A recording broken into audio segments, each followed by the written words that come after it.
Cafe में माया और आकृति एक दूसरे से बात कर रहे थे कि तभी आकृति, मेरी लाइफ में क्या चल रहा है? तुझे तो सब पता चल गया। अब तू भी कुछ बता कि तेरी लाइफ में कोई आया है या फिर आज भी तू सिंगल है? ये सुनते ही माया, क्या बोलूं यार, तू जानती है ना कि मेरा प्यार व्यार में विश्वास नहीं है। दूसरी बात, मैं कामकाज को लेकर परेशान हूँ। ये सुनते ही आकृति, क्यों, क्या हुआ है? तभी माया, अपने दांत पीसते हुए, मैं ऑफिस में दिन रात मेहनत करती हूँ ताकि मेरे बॉस के सामने मेरा नाम हो और मेरी सैलरी भी इंक्रीज हो जाए। ये सुनते आकृति, तो फिर आगे क्या हुआ? आकृति का जवाब देते हुए माया, आगे क्या होना था, वही जो मेरे साथ हमेशा होता आया है। मैनेजर को मेरी खूबसूरती पसंद आ चुकी थी और इस बहाने वह मेरे नजदीक आया करता था। मुझे लगता था कि शायद वह मेरे काम को अप्रिशिएट कर रहा है, लेकिन मैं ही एक गलतफहमी में जी रही थी। एक दिन ऑफिस से सभी स्टाफ घर जा चुके थे। मैनेजर ने मुझे काम के बहाने देर तक रोक के रखा था। उस दिन मैनेजर मेरे पास आया और कहने लगा कि अगर मैं उसकी ज़रूरत को पूरा करती हूँ तो मैं मेरी सैलरी इंक्रीज करने में मदद करेगा। ये कहते ही माया अपने हाथों की मुट्ठी बना लेती है। तभी आकृति, सच में यार, ये दुनिया किसी को जीने नहीं देती। ये सुनते ही माया, हाँ, इसी वजह से मैं उसी दिन उस कंपनी को रिजाइन कर दी थी और अभी हाल फिलहाल मैंने कई जगह पर अपना इंटरव्यू भी दिया है, लेकिन कहीं मुझे सैलरी कुछ खास नहीं मिल रही। एक कंपनी में इंटरव्यू देने जाना है कल, देखते हैं क्या होता है। ये सुनते ही आकृति माया का हाथ पकड़ते हुए, तू चिंता बिल्कुल मत कर, सब सही होगा। अगर तुझे कभी भी मेरी जरूरत लगे तो मुझे बोलना। ये कहते ही आकृति, अच्छा अब मैं चलती हूँ, बहुत देर हो चुकी है, मुझे घर जल्दी जाना पड़ेगा। ये सुनते ही दूसरी तरफ से माया, हाँ ठीक है, मैं भी चलती हूँ, वैसे भी सुबह मुझे 9 बजे इंटरव्यू देने जाना पड़ेगा। दूसरी तरफ राठौर पैलेस। रणविजय इस वक्त राठौर पैलेस के अंदर एंटर करते हुए फोन में कुछ कर रहा था। रणविजय को आता देख मोनिका अपने मन में, रणविजय अकेला आ रहा है, इसका मतलब आकृति उसके साथ नहीं है, ये सही मौका है। ये कहते ही मोनिका रणविजय के पीछे पीछे उसके साथ उसके कमरे में चली जाती है। मोनिका को अपने पीछे देख रणविजय, क्या हुआ है मोनिका, तुम मेरे पीछे पीछे क्यों आ रही हो? ये सुनते ही मोनिका रणविजय का कॉलर को ठीक करते हुए, वो एक्चुअली, तुम कितने दिनों से मुझसे दूर रह रहे हो, कहीं मुझसे नाराज तो नहीं हो? ये सुनते ही रणविजय, नहीं, ऐसी कोई बात नहीं है मोनिका। तभी मोनिका रणविजय का हाथ पकड़कर उसे सोफे पर बैठाती है। मोनिका रणविजय के चेहरे को देखते हुए, तुमने कहा था कि हम दोनों कहीं लॉन्ग ट्रिप पर घूमने के लिए जाएंगे। मोनिका की बात सुनते ही रणविजय बात को घुमाने की कोशिश करता है। हालांकि वह मोनिका को साफ इनकार नहीं करना चाहता था, क्योंकि उसे पता था कि अगर वह इनकार करेगा तो मोनिका कहीं ना कहीं उस पर गुस्सा कर सकती है। रणविजय के दिल में मोनिका के लिए एक दोस्ती वाला प्यार था, लेकिन वहीं दूसरी तरफ मोनिका अपने दिल ही दिल में रणविजय को पागलों की तरह चाहती थी, जिस बात से रणविजय अनजान था। दूसरी तरफ आकृति कैब में बैठी हुई थी, वो अपने फोन की तरफ देखते हुए, इन्होंने मुझे सुबह से एक बार भी कॉल नहीं की, पता नहीं ये कहाँ होंगे। ये सोचती आकृति रणविजय को कॉल करती है, लेकिन रणविजय आकृति की कॉल का कोई आंसर नहीं करता, क्योंकि इस वक्त मोनिका के साथ वह रूम में बैठा हुआ था। मोनिका आकृति को कॉल को देखते हुए, जब से आकृति इस घर में आई है ना, मैंने नोटिस किया है कि तुम बहुत परेशान रहते हो। तुम मेरे पहले वाले वो दोस्त नहीं रहे जो हमेशा मेरे बारे में सोचता था, मुझे खुश रखने की कोशिश करता था। ये सुनते ही रणविजय, नहीं मोनिका, ऐसी बात नहीं है, मैं आज भी तुम्हें अपना दोस्त मानता हूँ। ये सुनते ही मोनिका, क्या तुमने हमेशा मुझे सिर्फ दोस्त ही माना है क्या, कभी दोस्त से ऊपर नहीं? ये कहते ही मोनिका चुप हो जाती है। तभी रणविजय मोनिका के हाथ को पकड़ते हुए, मोनिका, तुम दोस्त से बढ़कर भी कई गुना ज्यादा हो, लेकिन तुम आज ये सब बातें क्यों कर रही हो? रणविजय की बात सुनते ही मोनिका, क्योंकि इस वजह से तुमने मुझे कहा था कि तुमने ये शादी सिर्फ दादू को दिखाने के लिए की है, लेकिन तुम्हारी आंखों में अब मुझे कुछ और नजर आ रहा है। तुम्हें आकृति की बहुत चिंता रहती है। रणविजय और मोनिका एक दूसरे से बात कर रहे थे कि तभी आकृति राठौर पैलेस के अंदर एंटर करती है। आकृति जैसे ही कमरे के अंदर कदम रखने वाली थी कि तभी उसे मोनिका और रणविजय की आवाज आती है, जिसे सुनने के बाद आकृति वही कोने में खड़ी होकर उनकी बातें सुनने की कोशिश करती है। रणविजय मोनिका की बातों का जवाब देते हुए जैसे कुछ कहने वाला था कि तभी उसकी निगाह मिरर में जाती है। मिरर में साफ दिखाई दे रहा था कि आकृति कमरे के बाहर छुपकर उनकी बातें सुन रही है, जिसे देखकर रणविजय के चेहरे पर एक हल्की मुस्कुराहट आती है। रणविजय अपने मन में, तो ये मैडम छुपकर हमारी बातें सुनने की कोशिश कर रही है। तभी रणविजय मोनिका के चेहरे की तरफ देखते हुए, मोनिका, हमारी शादी सिर्फ एक कॉन्ट्रैक्ट मैरिज है, तुम जानती हो, और मैं बार बार ये बात तुम्हें दोहरा नहीं सकता। अभी हमारी शादी को 1 महीना भी नहीं हुआ है। ये सुनते ही मोनिका, लेकिन तुम क्यों इस बोझ को उठाकर चल रहे हो जिसमें तुम खुश नहीं हो? ये सुनते ही रणविजय जानबूझकर अपना चेहरा उदास करते हुए, हाँ मोनिका, तुम सही कह रही हो, लेकिन क्या कर सकते हैं? अभी मैं कुछ फैसला लूंगा तो दादू को शक हो जाएगा। पर तुम जानती हो ना कि मैं बिजनेस को खड़ा करने में दिन रात कितनी मेहनत किया हूँ। तभी मोनिका रणविजय के चेहरे की तरफ देखते हुए, तो इसका मतलब है कि तुम पूरे 2 महीने के बाद उस आकृति को डिवोर्स दोगे? मोनिका की बात सुनते ही रणविजय की आंखें बड़ी हो जाती है। तभी रणविजय सोफे से खड़े होते हुए, पता नहीं मोनिका, लेकिन ये सब फैसला आकृति के ऊपर है। उसे जैसा ठीक लगेगा तब वैसा होगा। दूसरी तरफ इन सारी बातों को सुनने के बाद आकृति अपने मन में, इसका मतलब है इन्हें हमारी शादी अभी बोझ लग रही है। मतलब ये दिल से खुश नहीं है मेरे साथ, लेकिन खुश रहेंगी भी कैसे जब इनका दिल तो किसी और के साथ लगा हुआ है। मैं यहाँ पर नहीं रहती तो ये दोनों एक दूसरे के साथ बैठकर गप्पे लड़ाते हैं। शुक्र है कि मैं वक्त रहते इन दोनों की बातें सुन ली हूँ, नहीं तो मुझे पता भी नहीं चलना था कि मेरी पीठ पीछे क्या हो रहा है। दूसरी तरफ मोनिका रणविजय की तरफ अपने कदम बढ़ाते हुए उसके बेहद नजदीक आ जाती है, जिसे देखकर आकृति अपने मन में, इस छिपकली की हरकतें मुझे कुछ ठीक नहीं लगती। सोचती ही आकृति तुरंत कमरे के अंदर एंटर करती है। जैसे ही रणविजय का नाम लेती है कि तभी रणविजय और मोनिका दरवाजे की तरफ देखते हैं। आकृति रणविजय की तरफ बढ़ते हुए तुरंत उसके गले लग जाती है। आकृति रणविजय के चेहरे की तरफ देखते हुए, मैंने सुबह से आपको बहुत मिस किया। मुझे पता है कि आप भी मुझे मिस करते होंगे। ये कहती ही आकृति रणविजय के गाल पर किस करती है, जिसे देखकर मोनिका अपने मन में, इसने फिर से नाटक करना स्टार्ट कर दिया। इसे क्या लगता है मैं बेवकूफ हूँ? बल्कि रणविजय तो इसको भी भाव नहीं देता। ये कहते मोनिका अपना मुंह बनाती है। दूसरी तरफ रणविजय आकृति को ऐसा करते हुए देख अपने मन में, मुझे पता है कि तुम यह सब जानबूझकर कर रही हो क्योंकि तुम मोनिका को जलिस करवा रही हो। ये कहती रणविजय हल्का सा मुस्कुराता है। माया का अपार्टमेंट। माया अपने अपार्टमेंट में खाना गर्म करके डाइनिंग एरिया पर बैठी थी कि तभी उसके फोन पर समीर की कॉल आती है। माया यह देखकर, आकृति ने सही कहा था, ये मुझे कॉल जरूर करेगा, चल माया लग जा काम पर। यह कहते माया तुरंत समीर का कॉल रिसीव करती है। दूसरी तरफ से समीर अपने गुस्से को कंट्रोल करते हुए, माया आकृति तुम्हारे पास में है? ये सुनते ही माया, हाँ वह मेरे साथ ही रह रही है। क्यों, क्या हुआ है? तभी समीर, कुछ खास नहीं, बस हमारा थोड़ा झगड़ा हुआ है। तभी समीर माया से जानने की कोशिश करता है कि आखिर आकृति कितने दिनों से उसके पास में रह रही है, लेकिन माया को पता था कि समीर उससे पता लगाने की कोशिश कर रहा है। इसी वजह से वह वैसे ही सब कुछ झूठ बोलती। तभी माया समीर को कहती है कि इस वक्त आकृति तो गहरी नींद में सो रही है क्योंकि उसकी तबीयत ठीक नहीं है। जिसे सुनने के बाद समीर, ठीक है तुम उसे डिस्टर्ब मत करो, मैं खुद उससे जाकर मिल लूंगा। यह कहते वो फोन रख देता है। समीर के फोन रखते ही माया, मुझे फिलहाल आकृति को बताना चाहिए। दूसरी तरफ राठौर पैलेस। इस वक्त वॉशरूम में आकृति नहा रही थी। इस वक्त उसने वॉशरूम के दरवाजे को लॉक नहीं किया था क्योंकि उसे डर लग रहा था कि जैसे करवा चौथ वाली रात को वो वॉशरूम में लॉक हो चुकी थी, वैसे आज ना हो जाए। इसी वजह से उसने वॉशरूम के दरवाजे को हल्का बंद करके रखा था। हालांकि आकृति जानती थी कि इस वक्त रणविजय रूम में नहीं है, इसी वजह से उसे कोई चिंता नहीं थी। दूसरी तरफ रणविजय स्टडी रूम में बैठकर अपने दादू मिस्टर प्रदीप राठौर से बात कर रहा था। रणविजय गुस्से भरी आवाज में, दादू इतना कुछ हो गया लेकिन आपने मुझे कुछ बताया नहीं।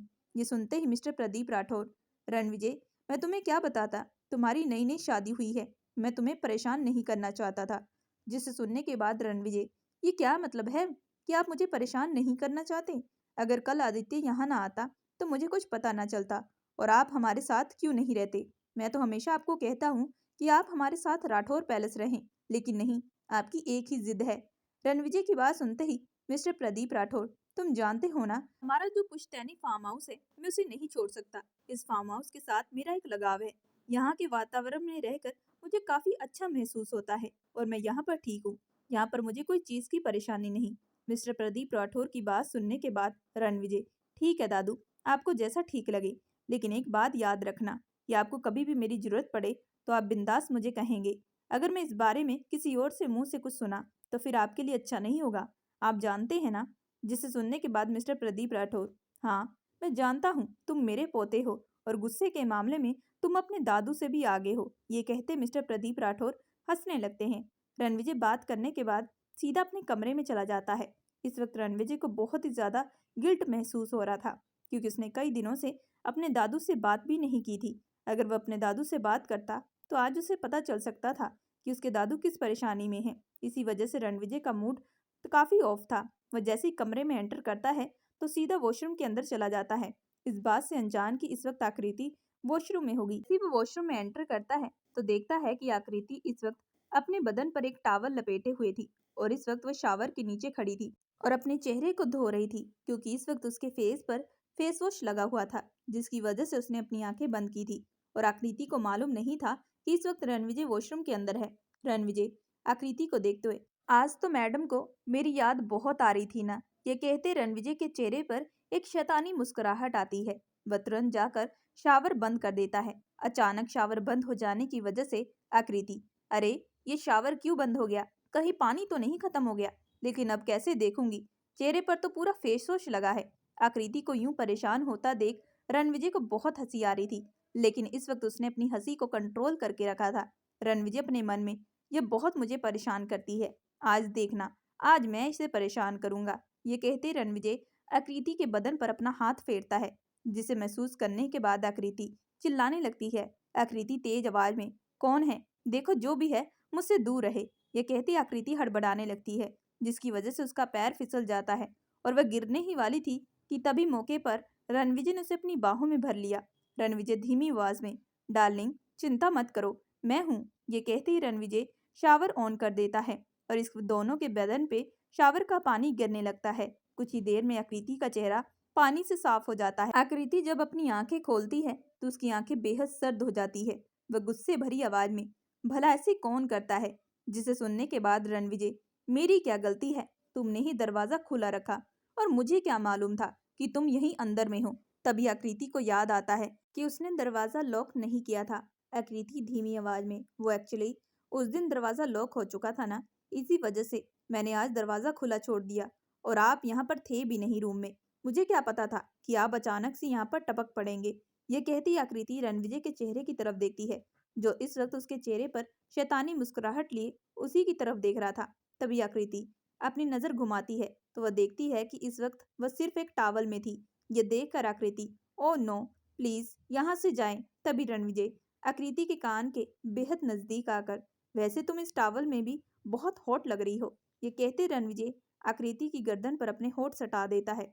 इस वक्त आकृति रणविजय से अपने आप को छुड़ाने की कोशिश करती है, लेकिन रणविजय ने अपनी पकड़ मजबूत की थी। रणविजय आकृति की आंखों में देखते हुए, डार्लिंग तुम मुझसे अपने आप को नहीं छुड़ा पाओगी, इसी वजह से फालतू की कोशिशें मत करो। ये कहते रणविजय आकृति के होठों पर अपने होठों को रब करना शुरू कर देता है, जिसकी वजह से आकृति को एक अलग सा एहसास होने लगता है। आकृति अपने मन में, ये फिर से मुझे बहकाने के लिए आए हैं, ये बार बार मेरे बदन में एक आग लगाकर चले जाते हैं। नहीं, इस बार मैं इनके बहकावे में नहीं आऊंगी, मुझे खुद को संभालना पड़ेगा। ये कहते आकृति अपने होठों को बाइट करने लगती है, जिसे देखकर रणविजय, तुम्हें पता है मुझे तुम्हारी सबसे अच्छी चीज कौन सी लगती है। रणविजय की बात सुनते ही आकृति रणविजय के चेहरे की तरफ देखती है। तभी रणविजय आकृति के होठ पर अपनी उंगलियां चलाते हुए, मुझे सबसे ज्यादा तुम्हारे ये होठ पसंद है, बस मेरा दिल करता है कि मैं हमेशा। ये कहते ही रणविजय चुप हो जाता है। तभी आकृति रणविजय के चेहरे की तरफ देखते हुए, क्या करता है आपका दिल। तभी रणविजय आकृति के सर से अपना सर जड़ते हुए, यही कि बस तुम्हारे होठों को अपने से कभी दूर ना होने दूं, तुम्हारे इन होठों पर सिर्फ और सिर्फ मेरा हक होना चाहिए। ये कहते रणविजय आकृति को किस करना स्टार्ट कर देता है। इस वक्त दोनों के ऊपर शावर का पानी गिर रहा था, दोनों एक दूसरे को पैशनेट किस कर रहे थे। रणविजय का हाथ आकृति के पूरे बदन को टच कर रहा था, जिसका एहसास आकृति को होते ही उसकी हार्ट बीट बढ़ने लगती है। दूसरी तरफ मोनिका जैसे ही रणविजय के कमरे में दोबारा एंटर करती है तो वह देखती है कि इस वक्त दोनों ही कमरे में मौजूद नहीं थे। मोनिका अपने मन में, आखिर ये दोनों कहाँ गए। मोनिका यही कुछ सोच रही थी कि तभी से वॉशरूम में पानी गिरने की आवाज आती है, जिसे सुनने के बाद मोनिका को समझने में देरी नहीं लगी कि इस वक्त दोनों ही वॉशरूम के अंदर है। ये सोचकर मोनिका अपने हाथों की मुट्ठी बनाते हुए, पानी सर से ऊपर चला गया है, अब मुझसे और बर्दाश्त नहीं होता। ये कहते ही मोनिका, मुझे कुछ ना कुछ तो जरूर करना पड़ेगा, रणविजय को अपने पास लेकर आना पड़ेगा। ये कहते ही मोनिका कमरे से बाहर जाती है और सीढ़ियों की तरफ देखते ही उसके चेहरे पर एक शैतानी मुस्कुराहट आती है। तभी कुछ देर बाद अचानक से राठौर पैलेस में सबके चिल्लाने की आवाज आती है और जैसे ही वह आकृति को वॉशरूम में आवाज आती है तो वह रणविजय के चेहरे की तरफ देखते हुए, आपको कुछ आवाज नहीं सुनाई दे रही। ऐसा लग रहा है कुछ हुआ है बाहर। तभी रणविजय उस आवाज को सुनने की कोशिश करता है। वह तुरंत आकृति से दूर होते हुए, हाँ, मुझे भी कुछ सुनाई दे रहा है। ये कहते ही रणविजय बाथरोब पहनकर जैसे अपने कमरे के बाहर आता है तो देखता है कि इस वक्त सीढ़ियों के नीचे मोनिका गिरी हुई थी। उसके सर पर काफी चोट लगी हुई थी। मोनिका इस वक्त दर्द से काफी तड़प रही थी। मोनिका की ऐसी हालत देखकर रणविजय तुरंत भागता हुआ मोनिका के पास जाता है। दूसरी तरफ आकृति ने भी अपने कपड़े बदल लिए थे और जैसी वह ये सब देखती है तो उसकी आंखें बड़ी हो जाती है। आकृति अपने मन में, आखिर ये मोनिका को क्या हुआ। करीब 1 घंटे के बाद सिटी हॉस्पिटल में इस वक्त आकृति और रणविजय दोनों ही हॉस्पिटल में मौजूद थे। आकृति भी मोनिका की हालत यह देखकर बेहद परेशान थी। दूसरी तरफ रणविजय वार्ड के बाहर खड़ा था। कुछ देर बाद डॉक्टर जैसे ही बाहर आती है, रणविजय मोनिका के बारे में पूछता है। डॉक्टर पूजा रणविजय को देखते हुए, रिलैक्स मिस्टर राठौर, मोनिका खतरे से बाहर है। बस सर पर हैवी चोट लगी है। अभी हमने उन्हें से कुछ इंजेक्शन दिए हैं जिसके कारण वह अभी सो रही है, लेकिन जब होश आएगी तो शायद उन्हें पेन हो सकता है। बाकी आप पेशेंट से जाकर मिल सकते हैं। डॉक्टर की बात सुनते ही रणविजय तुरंत वार्ड के अंदर एंटर करता है। वह मोनिका के सर पर हाथ रखते हुए काफी इमोशनल हो चुका था। तभी आकृति वार्ड के अंदर एंटर करती है। वह रणविजय को देखकर समझ चुकी थी कि इस वक्त रणविजय काफी उदास है। करीब आधे घंटे के बाद रणविजय मोनिका के बगल में बैठा था कि जैसी मोनिका की आंख खुलती है वह रणविजय का नाम लेती है। रणविजय यह देखकर तुरंत मोनिका का हाथ पकड़ते हुए, हाँ मोनिका, तुम चिंता मत करो, मैं तुम्हारे बगल में हूँ। रणविजय के दिल में मोनिका की इतनी परवाह देकर आकृति अपने मन में, ये मोनिका से सच में कितना प्यार करते हैं। इतने दिनों से मैंने कभी भी अपने लिए इतना परेशान होता नहीं देखा। आकृति यही कुछ सोच रही थी कि दूसरी तरफ मोनिका कमरे के चारों तरफ अपनी नजर दौड़ाती है। तभी वह देखती है कि इस वक्त वार्ड में आकृति भी थी। यह देखकर मोनिका अपने हाथों की मुट्ठी बना लेती है, एक हाथ जानबूझकर पकड़ लेती है और रोने का नाटक करती है। रणविजय मोनिका को रोता हुआ देख तुरंत उसे अपने गले से लगा लेता है और उसकी पीठ पर हाथ रखते हुए, शांत हो जाओ मोनिका, कुछ नहीं हुआ, तुम ठीक हो। तभी मोनिका, नहीं, अगर तुम ना आते तो शायद आज मैं बचती ना। ये सुनते ही रणविजय, मैं तुम्हारे साथ हमेशा रहूंगा, आई प्रॉमिस। ये कहते रणविजय ने मोनिका को कसकर गले लगाया था, जिसे देखकर आकृति की आंखों में बेहद आंसू आने लगते हैं। लेकिन उस वक्त उसने अपने आंसुओं पर कंट्रोल किया था। तभी मोनिका रणविजय के चेहरे की तरफ देखते हुए, नहीं, तुम अब मेरे पहले वाले दोस्त नहीं रहे जिसे मेरी चिंता रहती थी, जो मेरे साथ हमेशा खड़ा रहता था। जब से तुम्हारी ये झूठी शादी हुई है तब से तुम बहुत ज्यादा बिजी रहने लगे हो। जब भी ऑफिस से आते हो हमेशा अपने कमरे में रहते हो।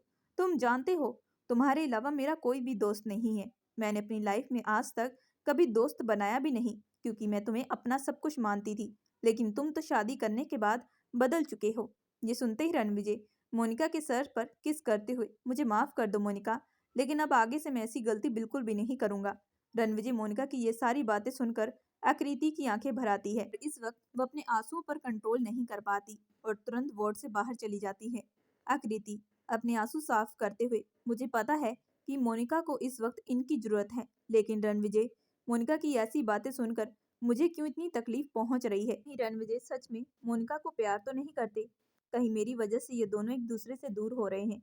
ये कहते हैं आकृति अपने सर पर हाथ रखते हुए, समझ में नहीं आ रहा क्या हो रहा है और क्या होना चाहिए, लेकिन मैं रणविजय को किसी और के साथ बिल्कुल भी नहीं देख सकती।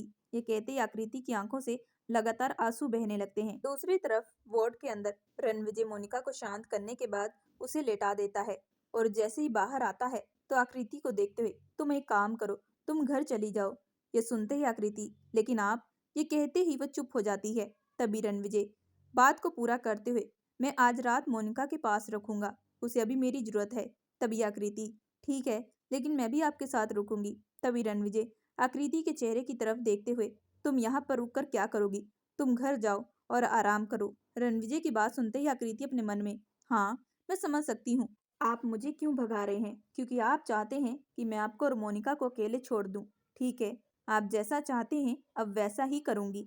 ये कहते ही आकृति बिना कुछ कहे हॉस्पिटल से बाहर चली जाती है। इस वक्त उसकी आंखों में आंसू बह रहे थे।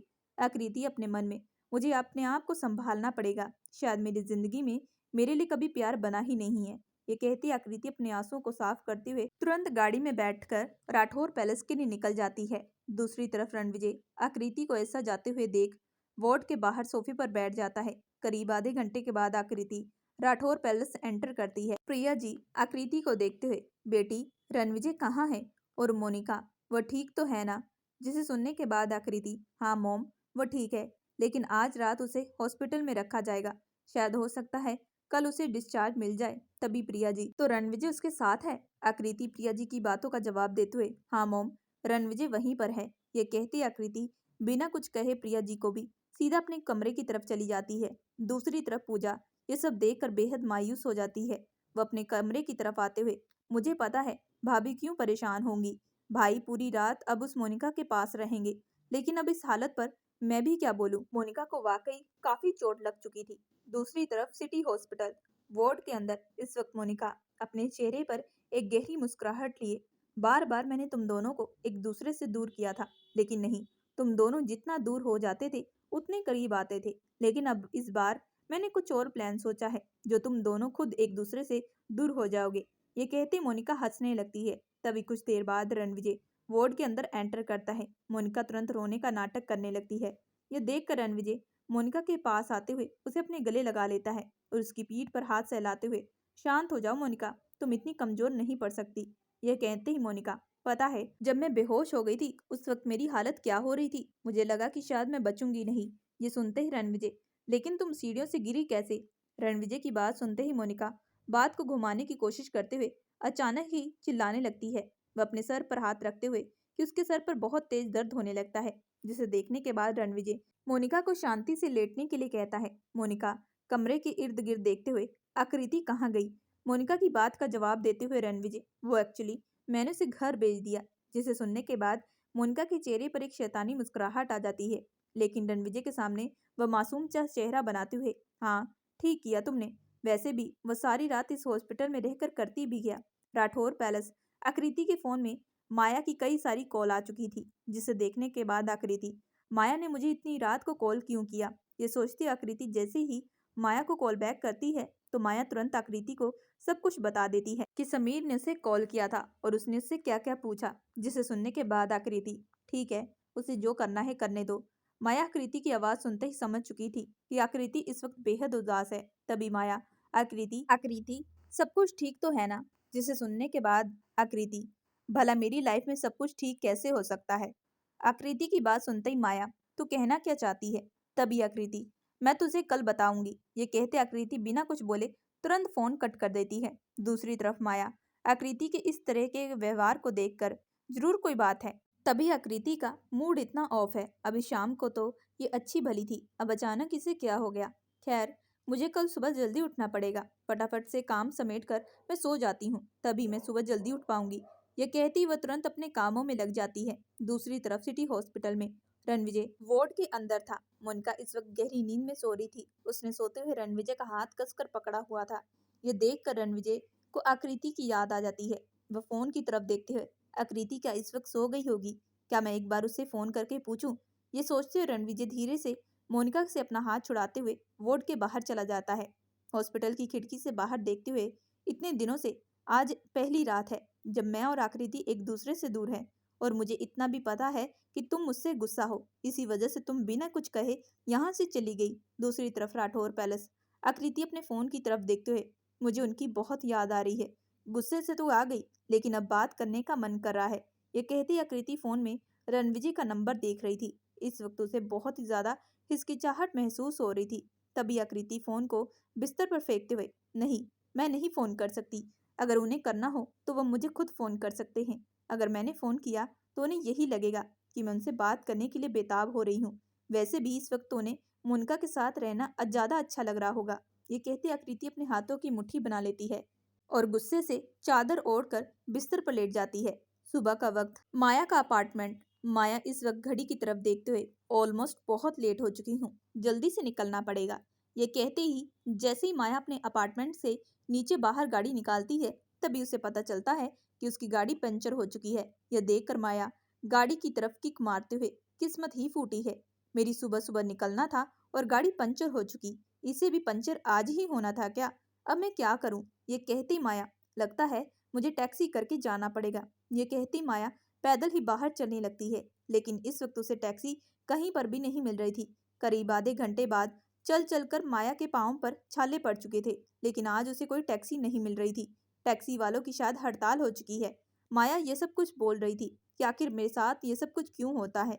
ये कहते माया पैदल चल रही थी। एक येलो कलर की मर्सिडीज उस पर कीचड़ उछाल देती है, जिसकी वजह से माया के कपड़े खराब हो जाती हैं। यह देखकर माया गुस्से भरी आवाज में, इस गाड़ी वाले की इतनी हिम्मत। ये कहते ही माया जल्दी से एक पत्थर उठाकर उस गाड़ी की तरफ फेंकती है, जिसकी वजह से गाड़ी के पिछले कांच के टुकड़े पर हल्का सा क्रैक लग जाता है। माया चिल्लाते हुए उस गाड़ी की तरफ भागती है। वह गुस्से भरी आवाज में, जब गाड़ी चलानी नहीं आती तो आखिर चलाते क्यों हो? इतनी बड़ी सड़क है और मुझ पर कीचड़ उछाल दिया। माया अपने आप से बड़बड़ाते हुए गाड़ी की तरफ कदम बढ़ा रही थी कि तभी वह गाड़ी अचानक से रुक जाती है। यह देखकर माया, इस गाड़ी वाले को अभी बताती हूँ। ये कहते माया उस तरफ अपने कदम बढ़ाने लगती है कि तभी उस मर्सिडीज से आदित्य राठौर निकलता है। माया आदित्य की तरफ जाते हुए, जब दिखाई नहीं देता तो फिर आखिर गाड़ी क्यों चलाते हो? तभी आदित्य गुस्से भरी आवाज में, लिसन, तुमने ऑलरेडी मेरी गाड़ी पर पत्थर मारकर कांच को तोड़ दिया है और ऊपर से बदतमीजी कर रही हो। ये सुनते ही माया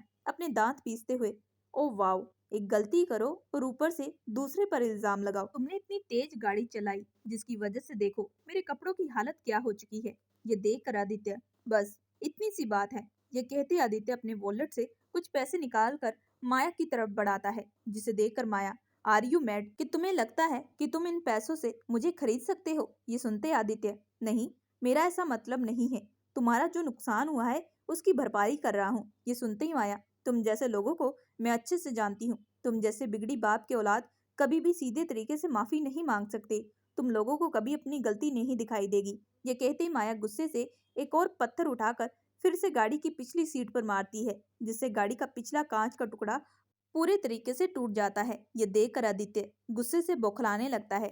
आदित्य गुस्से भरी आवाज में, तुम सच में एक पागल लड़की हो। इतनी सी बात पर तुमने मेरा कितना नुकसान कर दिया। तुम्हें आइडिया भी है। आदित्य की बात सुनते ही माया, फाइनली अब जाकर मेरे दिल को सुकून मिलेगा। ये कहते ही माया वहां से निकलने वाली थी कि तभी आदित्य गुस्से से माया का हाथ पकड़कर उसे गाड़ी से लगा देता है। आदित्य की आंखें बेहद डार्क हो चुकी थी। वह गुस्से से माया को देखते हुए, तुमने जो किया है ना, इसका बदला मैं तुमसे लेकर रहूंगा। ये कहते आदित्य आगे कुछ करने वाला था कि तभी माया आदित्य को धक्का देते हुए तुरंत वहां से भाग जाती है। क्या आदित्य गाड़ी के नुकसान के बदले लेगा माया से बदला? इसके लिए आपको सुनना पड़ेगा कहानी का अगला भाग। कहानी पसंद आए तो हमारे चैनल को लाइक और सब्सक्राइब जरूर करिएगा एंड बेल आइकन का बटन जरूर दबाइएगा।